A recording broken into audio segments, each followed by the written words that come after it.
वो 3 खराबियां क्या हैं कि सबसे पहले तो उनके आदत खराब होगी, उनका जो इन्फ्लुएंस है लोगों के साथ दोस्तियां हैं वो बहुत खराब होंगी, बैड इन्फ्लुएंस में रहते होंगे, बैड हैबिट्स होंगी, दोस्त अच्छे नहीं बनाए या फिर गलत आदतों में पड़ गए, किसी चीज की एडिक्शन हो गई, पान छालियां गुटखा ये खाना शुरू कर दिया। और अगर इनकी एडिक्शन नहीं हुई तो फिर मोबाइल फोन, ये जो गैजेट्स हैं जिनके ऊपर आप आंखें फोड़ते हैं, ये एडिक्शन हो जाएगी।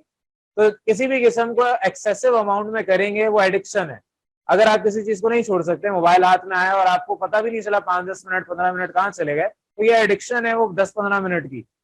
एक नशा करने वाला इंसान अगर नशा करता है तो वो 1 घंटा 2 घंटा या 10 घंटा नशे की हालत में रहता है, तो उसकी टाइमिंग है कि ये नशा करने के बाद इतने देर तक वो नशे की हालत में रहेगा। तो आपका भी ये जो स्मार्टफोन, मोबाइल फोन वगैरह जिस पर आप अपने घंटों बर्बाद करते हैं, ये भी आपका एक बैड इन्फ्लुएंस है, ये एडिक्शन है। अब इसकी टाइमिंग है, हो सकता है आपकी 15 मिनट की हो, किसी की 1 घंटे की हो, किसी की 3-4 घंटे की हो, तो ये आपकी एडिक्शन है। तो सबसे पहले आपकी जो प्रॉब्लम आती है वो आपका बैड इन्फ्लुएंस होता है, वो चाहे आपके दोस्त अहबाब हों या जो सोशल सर्कल आपने रखा हुआ है, अब वो चाहे स्कूल का हो या किसी कोचिंग कॉलेज कहीं का भी हो। तो सबसे पहले आपके बैड इन्फ्लुएंस। नंबर 2 आता है कि आपको इनसिक्योरिटी होती है, आपके पास इंफीरियोरिटी कॉम्प्लेक्स थोड़ा ज्यादा होता है। इंफीरियोरिटी कॉम्प्लेक्स जिसको ज्यादा होता है उसको ये सारी प्रॉब्लम्स होती हैं, क्योंकि ये जो आपकी 9 क्लास से लेकर 12th क्लास तक स्पेशली ये एज ग्रुप होता है, इसमें आप लोगों के अंदर चेंजेस हो रहे होते हैं, आपके अंदर फिजिकल केमिकल चेंजेस, सारे इमोशनल इम्बैलेंस आता है, सब कुछ होता है। कोई बहुत जल्दी बड़ा हो जाता है, लंबा हो जाता है, किसी का कद छोटा रह जाता है, कोई जो है मोटा हो जाता है, कोई पतला रह जाता है, किसी के मुंह पे दाने आ जाते हैं, किसी को और कोई मसले मसाइल निकल आते हैं। तो ये इन्फीरियोरिटी कॉम्प्लेक्स होता है। इस सबसे बाहर निकले, आपके पास एक टारगेट है, उस टारगेट को पहले अपने पास लिख के रख लें कि यहाँ पर मुझे पहुंचना है। अगर कोई टारगेट नहीं है तो एक टारगेट बना लें, जिस क्लास में पढ़ रहे हैं उस क्लास में मोर देन 90% चाहिए, बस खत्म। ये टारगेट है, अब इस टारगेट को अचीव करने के रास्ते आपको हजारों मिलेंगे, उस रास्ते पे चलना शुरू कर दें। इससे कोई फर्क नहीं पड़ता आज से 10 साल बाद कि आप अभी किस हाइट पे हैं। अगर आपकी अभी हाइट 4 फीट है तो 10 साल के बाद आप 4 फीट रहने नहीं वाले, और अगर रह भी गए तो कोई फर्क नहीं पड़ता, आपके काम से आपकी पहचान होगी। आज से 10 साल बाद आपके काम से लोग आपको पहचान होंगे, ना कि आपकी हाइट से, आपकी शक्ल से, आपके सर पे बाल हैं या नहीं, आपके हाथ में छाले निकले हुए थे या नहीं, आपके मुंह पे दाना निकला है या नहीं, इससे कोई नहीं पहचानेगा।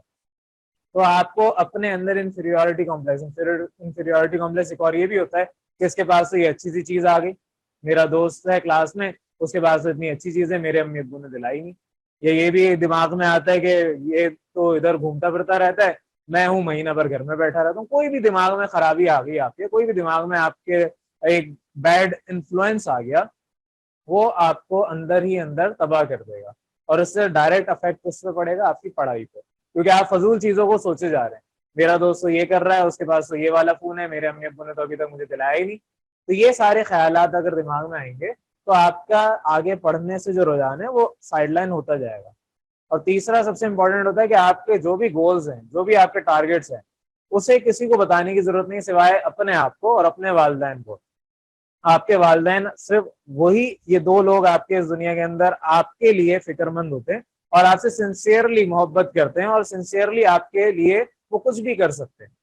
सिवाय पेरेंट्स के दुनिया में कोई भी ऐसा इंसान नहीं है, चाहे किसी को भी उठा लें, क्लोज से क्लोज रिलेटिव भी उठा लें, कोई ऐसा इंसान नहीं है जो आपको तकलीफ में देख के खुद तकलीफ उठा ले।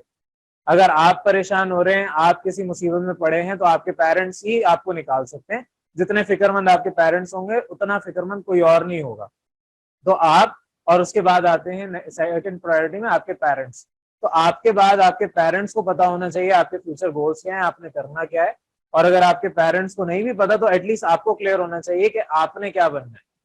और जब तक आपको क्लियर नहीं होगा तब तक किसी और को कोई फर्क नहीं पड़ता।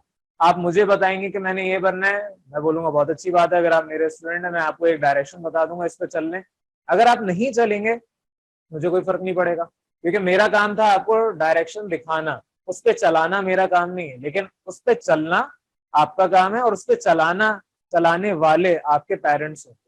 चलना तो खैर खुद ही है, लेकिन आप नहीं भी चलेंगे तो डंडे मार के पीछे पेरेंट्स ही आपके भाग रहे होंगे।